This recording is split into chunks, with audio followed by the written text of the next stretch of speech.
Right, folks, here we are, same place again. The reason is, because yesterday we had tons of rain, so places like the Fair Village Woods can be way too wet. There's going to be muddy paths everywhere. So, not going to go that way. No. Not until we've had a few dry days. That place can be an absolute pain in the butt to walk. Yeah, really muddy. Puddles everywhere. Not good. No. Not good at all. So, stay on this one for now. Right, this video is basically we'll call it standards, I think. So Christianity Kingdom Talk standards. We'll call it that. I think I've covered the subject for a while. I'm covering it a slightly different way this time. Put it this way: ever since I got back from church, because I got up so early, I had a kip. Had a bit of food, had a kip, got up. Ever since I got up, it's been on my mind. Ever since, drive me blinking balmy. Just non-stop bang, stuff in my mind. Ugh. Look, this will explain why I've not gone to church for years. Yeah, like today went to church, and as I said, the video I did of her earlier, the service, it was okay. It wasn't phenomenal. Was the worship such that people were in tears because of the worship? No. Is that what worship should be like? Yes, every blinking time. Of course, if you've been doing worship for a number of years, you should be so good at worship. I mean, again, I've covered this subject before. What is the job of the worship leader? It's to get you out there to worship in ways that you've never worshipped before. That's their job. Are they doing it? No. Because I don't think they understand that that's the job. That that's what the job is. So if they don't understand that's what the job is, that's why they're not doing it, because they don't understand it. A lot of people leading worship, they'd step away from leading worship if they knew what the job was, if they knew what the job was really about. Because, as I said, if you are involved in worship, you should be as good, if not better, than the most professional musicians in the world. You should be as good or better than they are, because you are playing what you're playing for the King of Kings and the Lord of Lords. You know, that's the reality, right? They're playing for a crowd. They're playing to make money. They're practicing to make money. You are practicing and playing for the King of Kings. I mean, for goodness sake. Yeah? Come on. But the job of the people up there singing, their job is to get you, who's not up there singing, to worship in ways you never could imagine you could worship. That's their job. That's why they're called worship leaders. They're supposed to lead. There's not worship leaders in leading what songs you're going to sing. That's not what...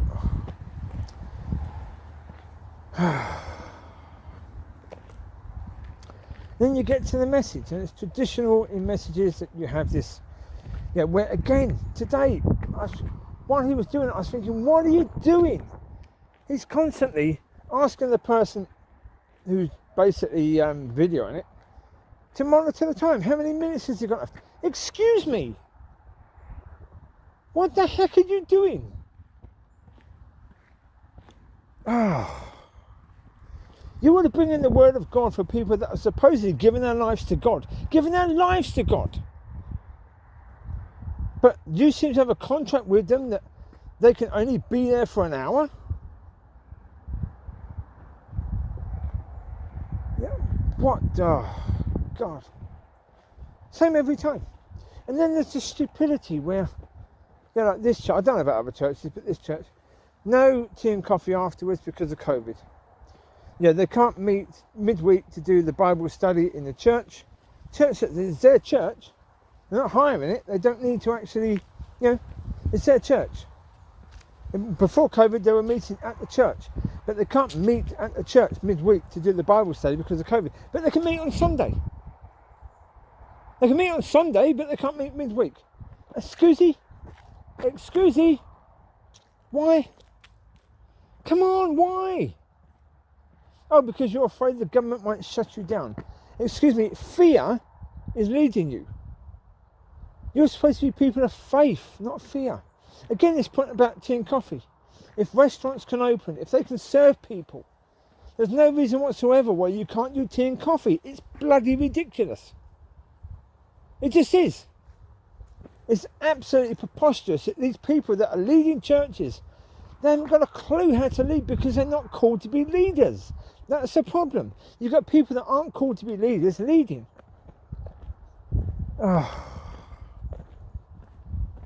It's... Oh.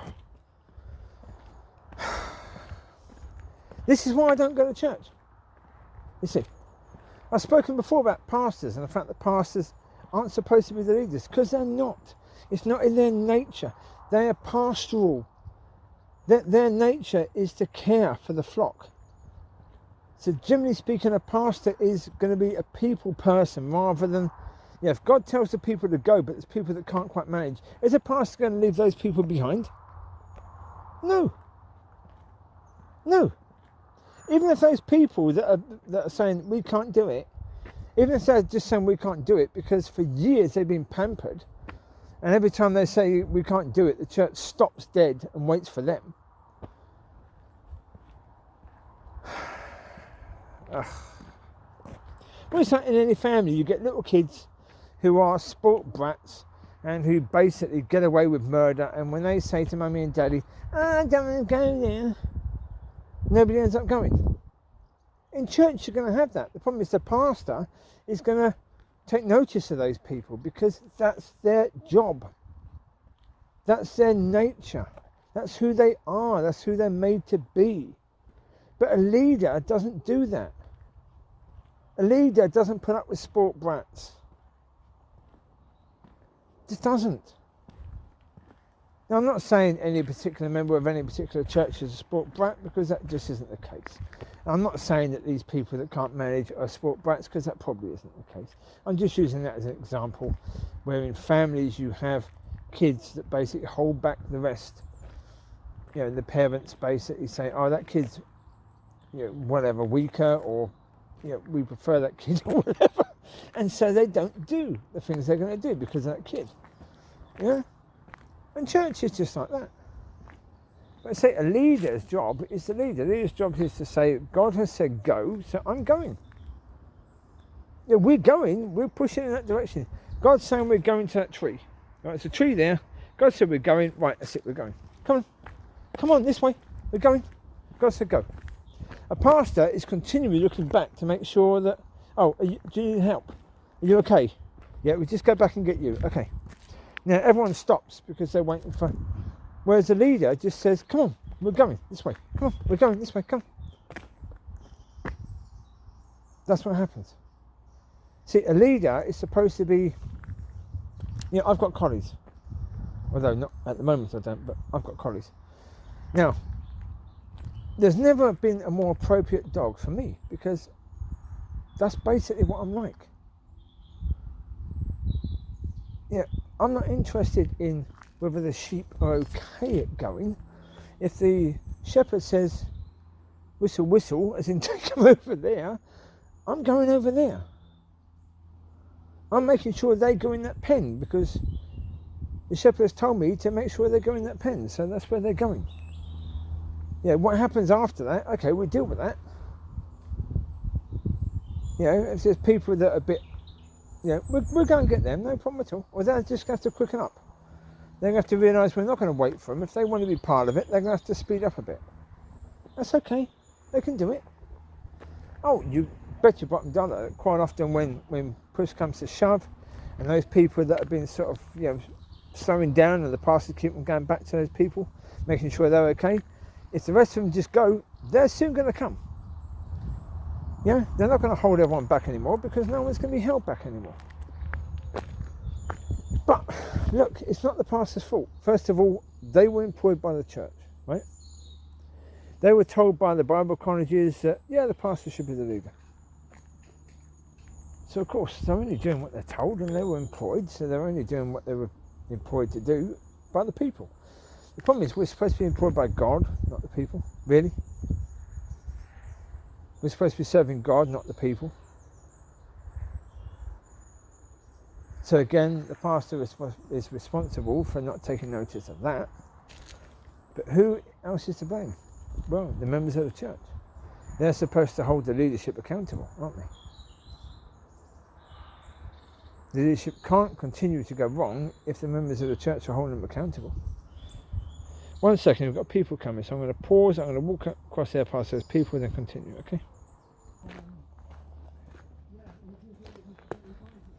Look folks, in the end, the reality is, I've done videos talking about the fact that, well, put it this way, my area of ministry really started with, well, good point, did it not? No. I started writing something years ago called Avoid the Crash. Avoid the Crash was based upon the fact that with aeroplanes, they can't go off. They can't actually fly unless they've gone through a series of extreme checks beforehand and passed every single one of them. And yet we don't check ourselves, do we? We don't check our church. We don't make sure that we're functioning as we should be. This church system that's been brought in, everything about it, Jesus, blinking Christ, really. This whole point of guaranteed, whatever church you go into, pretty much, 3 to 4 songs, right?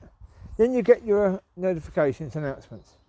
Then you get 40 minutes, maybe 30 to 40 minutes of ministry. That's it. That's church, right?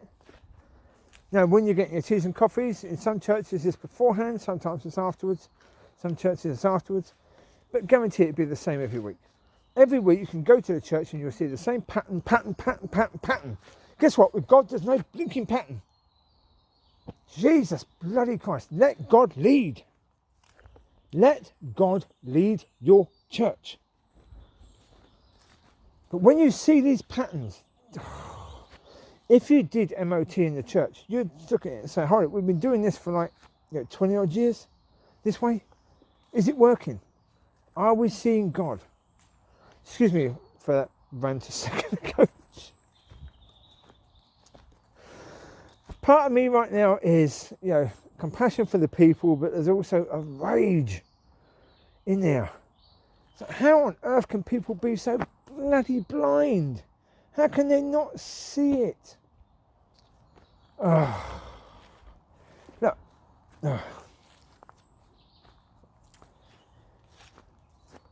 The reality is, look at the pattern. See, is it working?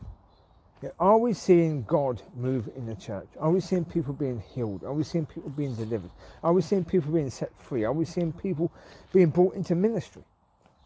Are we seeing people being equipped to go out and do? Are we seeing people drive past the bloody... Are we seeing people drive past the church and having to stop their car and come in because they've been convicted of sin because the presence of God was so good or so immense in the church that it spilled out? Are we seeing any of that? Any of it at all? If the answer is no, then we're not doing very well, are we? I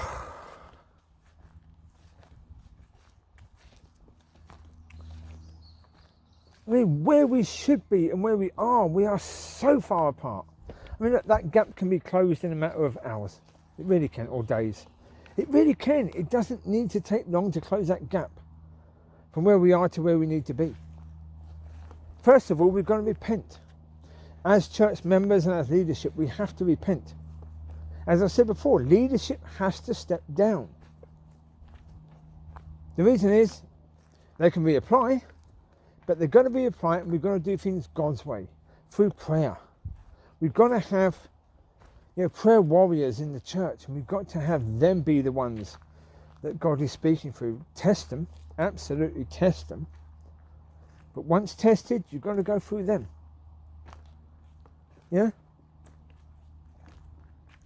Those people that hear from God, go through them. Don't be like the Baptist church, for goodness sake. The Baptist church, everyone has a vote. Everyone has a vote. Since when does the Bible say democracy is a Christian thing? It's not in any way, shape or form. I mean, you get results like you get 60% saying they want this leader, 40% saying they don't, or vice versa. That means you've got a huge percent of people that aren't hearing from God. That suggests there's a problem, right?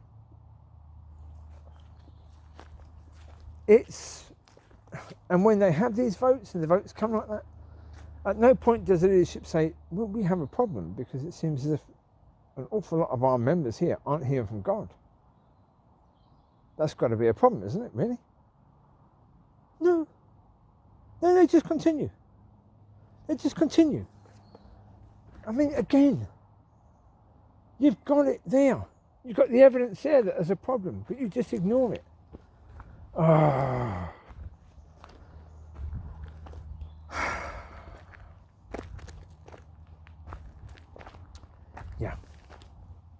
Yeah.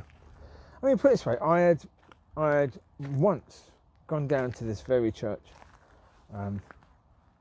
It was after a service. I think I might have popped downtown or something. I was walking back as they were coming out, so I just went to say hello. Asked them how the service was. Said, oh, very good, really good, yeah. As soon as they said very good, really good, I'm thinking, excuse me. Yeah, I don't see a queue of people queuing in for the next service, demanding a next service. I don't see any of that at all. Standards, you see? Standards. Oh. Really good, or good, even good. Let's take it as good. Yeah, well, no, let's take it a bit lower. Take it as okay. I said it was okay. Even that standard is way too high for what we had today. Way too high. Because okay, the level of okay, talking about a Christian church that is serving the King of Kings and Lord of Lords, that has the gifts of the Spirit available to it, that has a God that wants to be glorified. In that service, how many people were healed? 0. How many delivered? 0. How many set free? As far as we know, 0.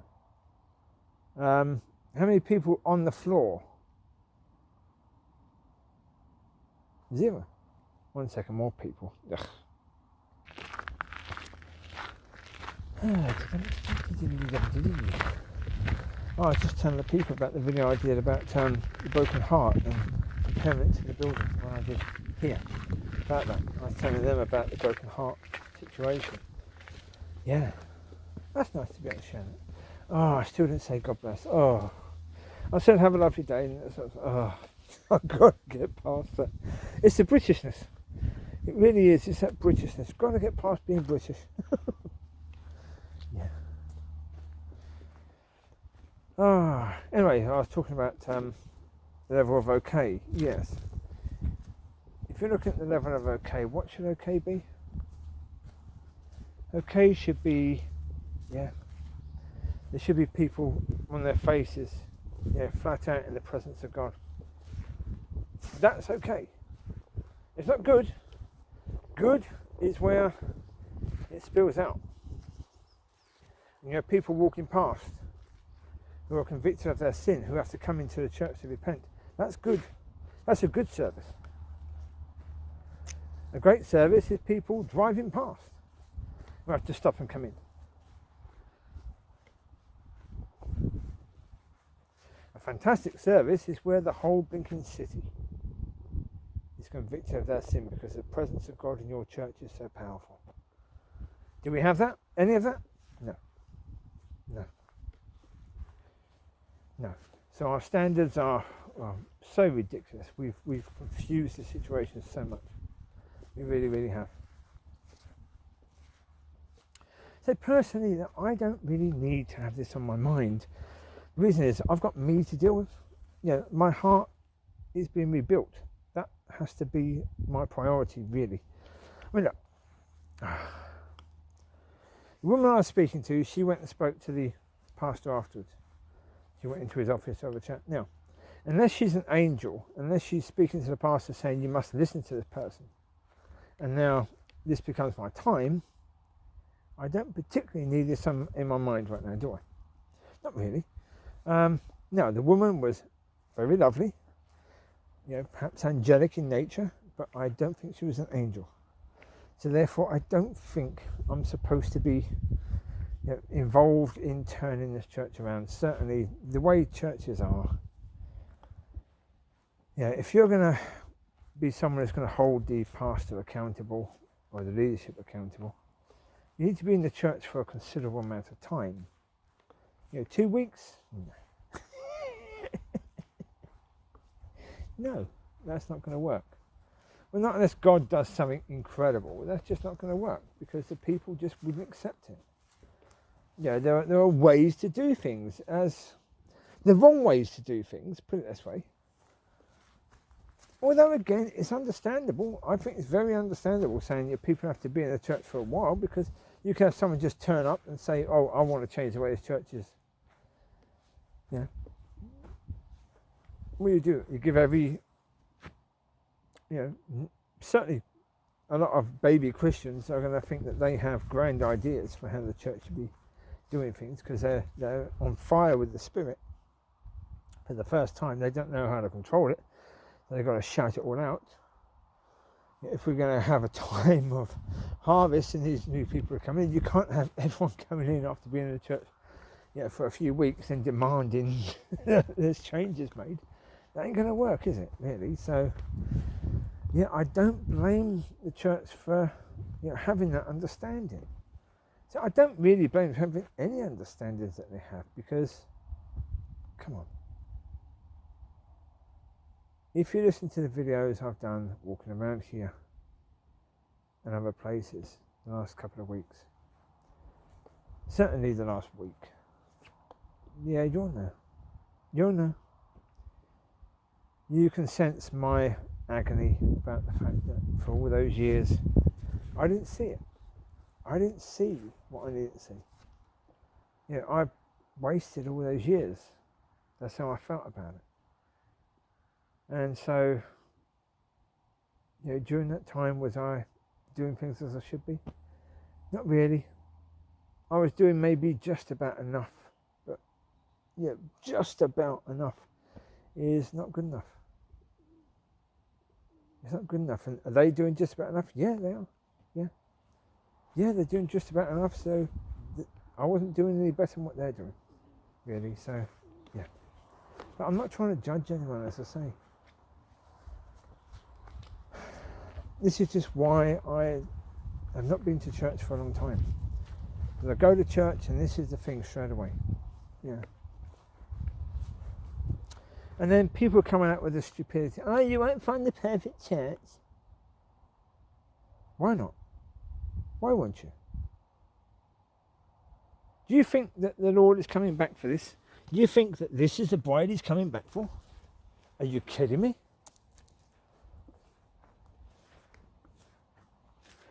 You do read in the Bible where it says the bride made herself ready. Do you think we're ready right now? No. So, there's an improvement to be made. So therefore, shouldn't we just go and make it? Shouldn't we just go and say, okay, Lord, do whatever it is you need to do. Just get us right. Yeah. All of us get on our hands and knees, just begging God to forgive us and to just, doing us what's needed. Change our hearts. Give us the hearts to do according to Matthew 22, 36, 38. Yeah?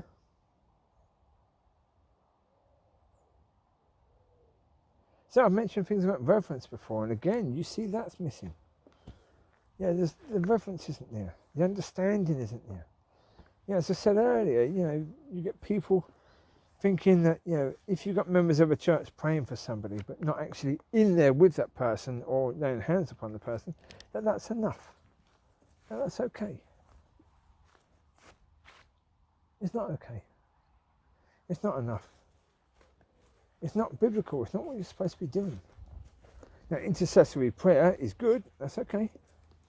But not when you can lay hands upon people. If you're praying for someone in India and you're in Scotland or you're in Wales or you're in America, then intercessory prayer is the best you've got, right?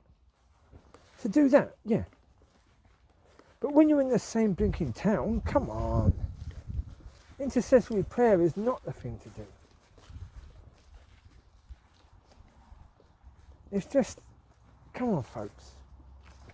We've got to raise our standards. We've got to understand that this is not it. This isn't good enough. This isn't what we're supposed to be producing.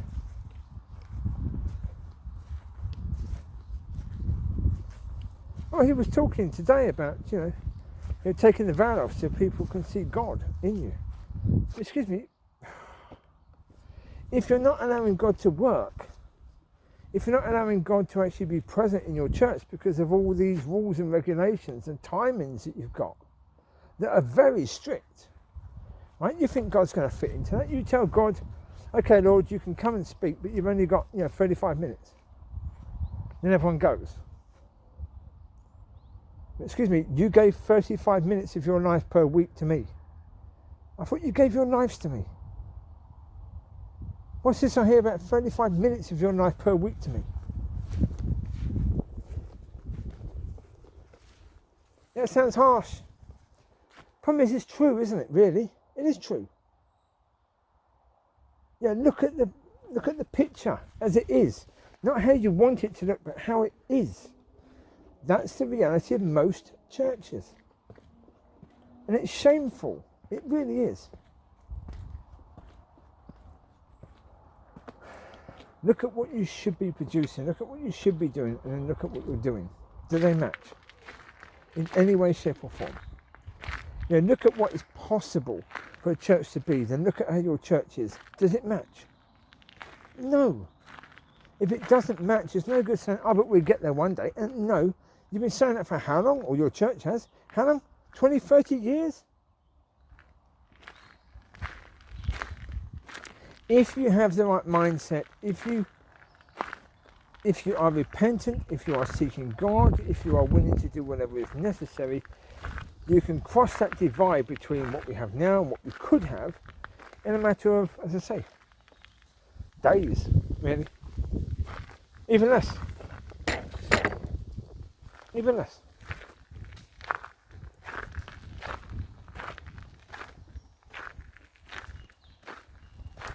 Even less. But it's about the case of, first of all, and it's one of the most difficult things with regards to any situation like this is admitting wrong. Certainly as a church, admitting wrong, oh my Lord, that's a tough one to do. It is. It's a tough one as a Christian to admit wrong. Certainly to admit you've been going wrong in your walk, that's a very tough one to admit for an individual. For a group, it's far harder. Yeah. Much harder to admit for a group than it is for an individual. That's the first thing that God has to get past, is that. Then you have to get to the point where, whatever you need, God, whatever you need, we give our lives to you. So a recommitment of giving your lives to God. That comes second. An understanding of that actually means you've given everything to God. Nothing belongs to you anymore. Nothing at all. It all belongs to God. Every single bit of it. Every second of your life. Everything you own belongs to God. Every relationship that you hold dear belongs to God, really. Because your life belongs to God, therefore everything in your life belongs to God, because basically He owns you now. You gave your life to Him, therefore He owns you. Give Him the ownership.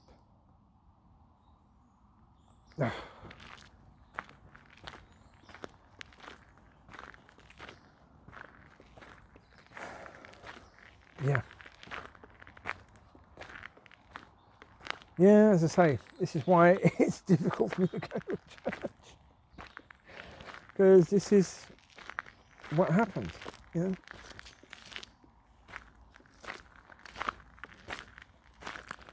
My desire is quite simple.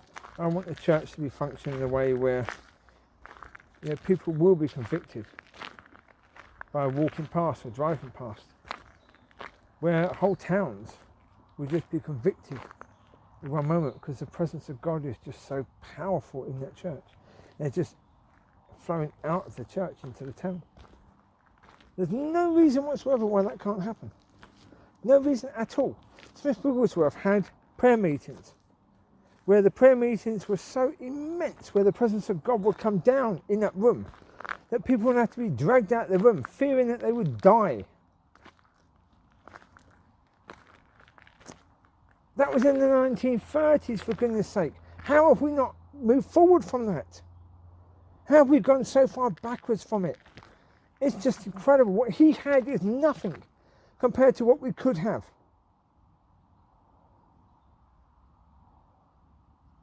Oh. It breaks my heart when I see the church as it is, because it's supposed to be the bride of Christ.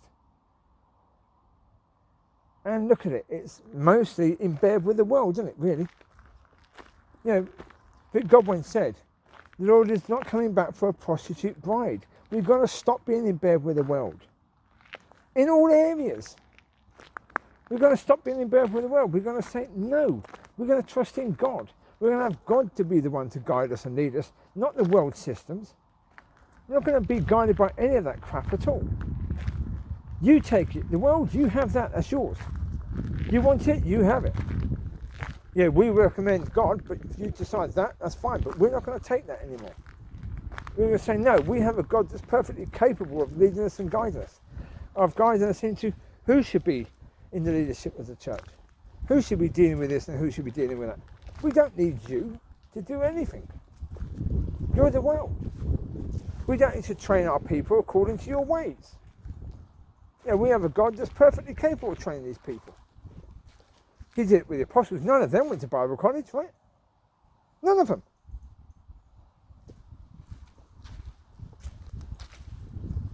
One could say that Paul studied very, very well, because he did. But he was studied in Jewish, that traditions and that religion. So yeah, he studied that a lot. But that just means that he knew that what we're talking about with regards to Christianity, that was spoken of previously in Judaism.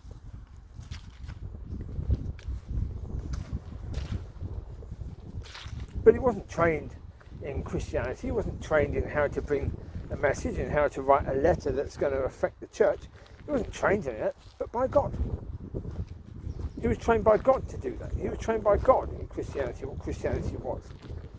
Yeah, God brought the right people around him to teach him, to guide him, to mould him into the person that he became as Paul.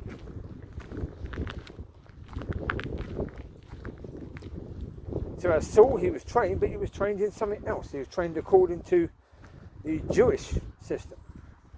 Now he was coming to a Christian system. He had to become Paul and be retrained by God.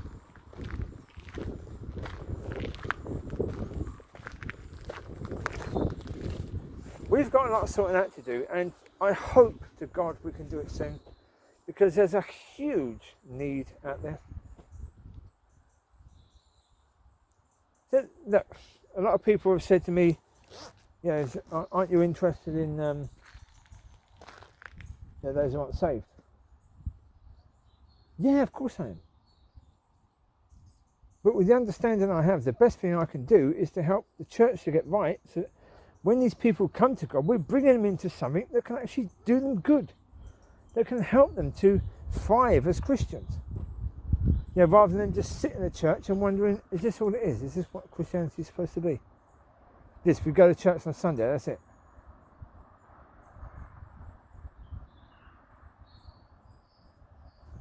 How many are going to stay? If the church stays the same, how many of these people coming in are going to stay? As I said before, I fully believe that where the Bible talks about the seed that doesn't fall on good ground, I'm certain that seed could still... I believe that ground that isn't good ground can be made into good ground. But it takes work. It takes working with these people. It takes spending time with them. It takes loving them. It takes loving God. So you're forbearing with these young Christians who are clueless. Again, forbearance. That's a word that's basically gone from the church, isn't it? People don't seem to understand it anymore. It's like, come on. Anyone who knows me is going to have to be very forbearing, because I can be an absolute sod. I can. when I go to the gym, there's a lady there who's one of the trainers there. She does a bit of what's it called? Competitor stuff. She competes for powerlifting, that sort of stuff. And she calls herself a Christian. Well, she was talking the other day, and this is very typical between me and her. She was talking the other day, and she was talking about COVID. And she was saying she wishes she hadn't had the vaccines because of putting that rubbish into her body. And I just looked at her and said, do you know the amount of rubbish that you've actually got in your body already? Yeah, you eat food, that food has got chemicals put on it. You fry food, you've got the chemicals that are put into the fire to make it non-stick. That gets into all your food and gets into your system. She wasn't happy that I shared that with her because she made her point. She thought her point was good, even though her point was ridiculous. But when I hear ridiculous, I'm not going to put up with it. You know, training-wise, you know, I was doing, you know, trying to work out myself how to do lower chest, basically decline bench on a flat bench, and it's only through, you know, extensive research, viewing it, I found out, okay, if you do that, that'll work. So I was teaching someone else to do that. That person said to her about it. She said, oh no, you can't do that. She hated the fact that I was certain you could. And the bloke even said to her afterwards, yeah, it worked. She hated that. So she doesn't like me. Because I don't, generally speaking, I speak out sometimes. And people don't necessarily like that, you know? So you have to be forbearing, because this is me. You know, God is working on me, but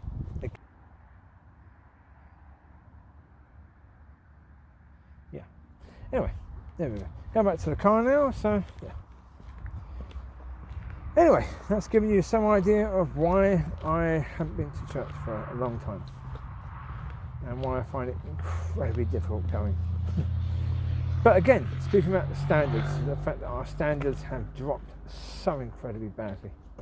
So incredibly badly. It is atrocious that we now basically call something really good or good without the understanding of what good really should be. About what level good really should be at. You know, because, yeah, if only we could be good. If only we could have a really good service.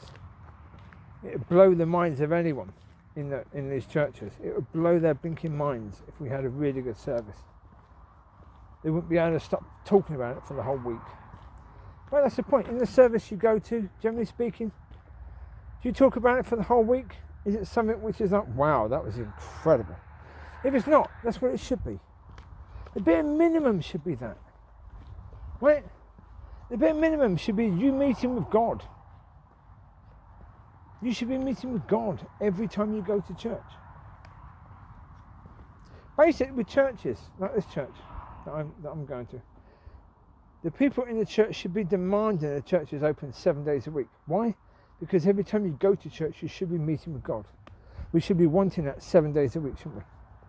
We should be wanting a church open 24/7. Right? Because every time we go, we can meet with God. That's how it should be. Yeah? Not how it is though, is it? Yeah. I'm saying we can get there. We can definitely get there. Yep. Oh, we can indeed.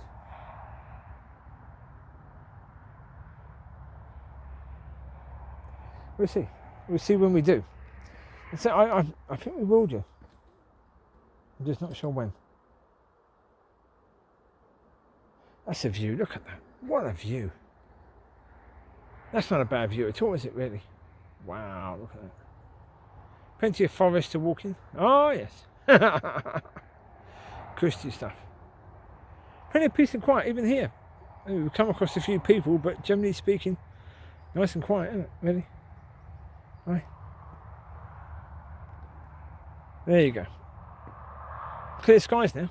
That's pretty cool. Had some rain earlier, but pretty clear skies now, so that's good. Will you take care? God bless. I will speak to you soon. Bye bye.